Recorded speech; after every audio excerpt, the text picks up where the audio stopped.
فکر میکنی شغلت خیلی سخته و بدترین کار دنیا رو داری؟ پس خدا رو شکر کن که کارگر ساختمون دیوار بزرگ چین نبودی. سال 220 قبل از میلاد چین تیکه تیکه شده بود. 7 پادشاهی مختلف داشتن همدیگر رو میسوزوندن و نابود میکردن تا اینکه یه نفر بالاتر از همه ایستاد، چین شی هوانگ، اولین امپراتور چین متحد. اون میخواست تا ابد حکومت کنه، اما از یک چیز خیلی میترسید: دشمنان خارجی.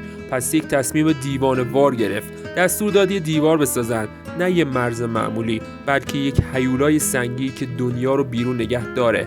اون دشمنانش رو دستگیر کرد و تبدیلشون کرد به کارگر اجباری. میلیون‌ها نفر فرستاده شدن: کشاورز، زندانی، دانشمند، هر کسی که جرأت کرده بود حرف بزنه.